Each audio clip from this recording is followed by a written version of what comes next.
ছিল বুখারী শরীফের হাদিসের কিতাব খুলো। বুখারী শরীফের হাদিসের কিতাব তো আজকে আমরা পড়ি, ঠিক না? এখন অনেক বেড়ে গেছে। আগে এত মানুষ পড়তো না, এখন অনেক বেশি মানুষের বুখারী শরীফ পড়ে। কেন পড়ে? বুখারী শরীফ পড়ে গিয়ে মসজিদে কেমনে গন্ডগোল লাগানো যায়। এই বেটা, তোর হাত ধরা হয় নাই, তোর হাত এত উপরে বাঁধছস কে, তোর হাত এত নিচে বাঁধছস কে, নাকশা ফাটাফাটি করার জন্য মুসলমানরা বুখারী শরীফ পড়ে এখন। আরে তোর বেটা সূরা ফাতিহা পড়াস নাই, তোর নামাজ হয় নাই, বের হ, তুই মুশরিক। তোর মুশরিক। আরেক মুসলমানদের মুশরিক বানানোর জন্য এখন বুখারী শরীফ পড়ি আমরা। তুই আমিন জোরে বলস নাই কেন? তুই আমিন জোরে বললি কেন? তুই বেঈমান, তুই মুশরিক। এই সমস্ত কাজে ব্যবহার করবার জন্য আমরা এখন বুখারী শরীফ ব্যবহার করি। কথা ঠিক? ইমাম বুখারী রাহমাতুল্লাহি আলাইহি তোদেরকে ছাড়বে না রে, এত সহজ মনে করিস না। ইমাম বুখারী রাহমাতুল্লাহি আলাইহি বুখারী শরীফে শুধুমাত্র কিরাত খলফুল ইমাম আর আমিন জোরে আর আস্তে বলা আর হাত কোথায় বাঁধবি, হাত উঠাইবি কি উঠাইবি না, এছাড়া আর কোন হাদিস বুখারী শরীফে নাই। শোন, আমি তোদেরকে বুখারী শরীফের হাদিস শোনাই।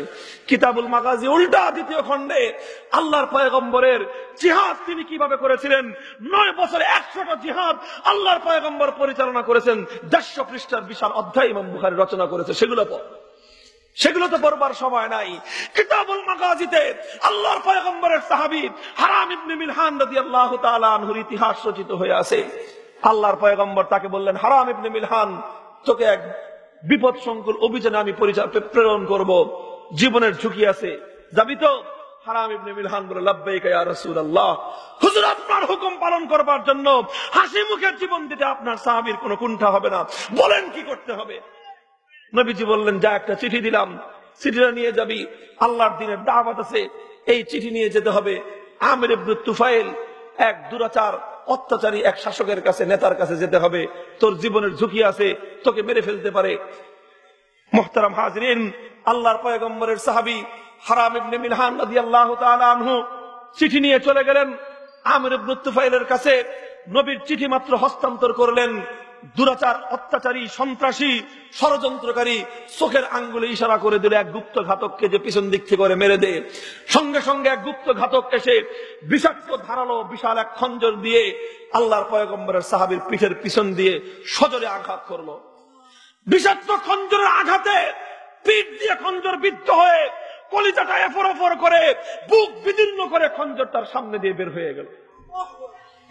মুহতারাম হাজিরিন, নিজের পিঠের পিছন দিয়ে খঞ্জর বিদ্ধ হলো, কলিজাটা এফর ওফর হয়ে গেল, বুক বিদীর্ণ হয়ে খঞ্জর বের হয়ে আসলো।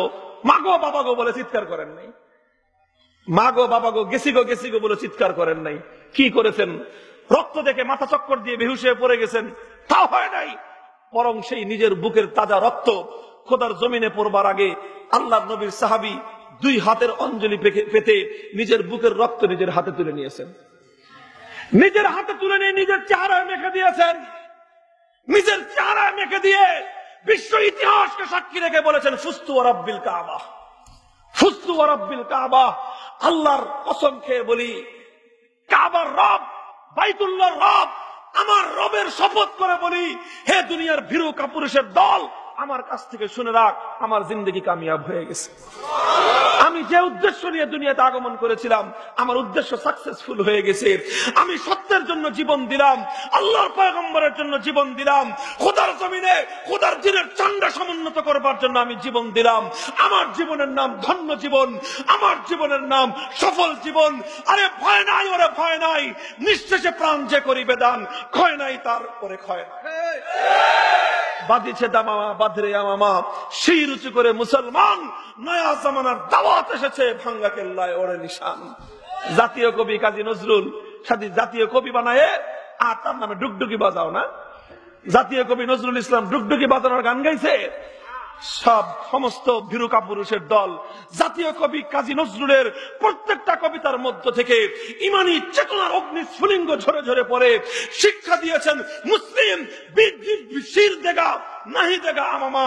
মুসলমানের যুবকটা এমন হয়, মুসলিম সৈনিকটা এমন হয়, স্পষ্ট ভাষায় বলে দেয়, নিতে চাস কল্লা কেটে নিয়ে যাবি, কিন্তু কল্লার উপর থেকে পাগড়ি খুলতে পারবি না। শির দেগা নাহি দেগা আমামা, এটাই হলো জাতীয় কবি নজরুলের চেতনার কথা। কথা ঠিক না বেঠিক?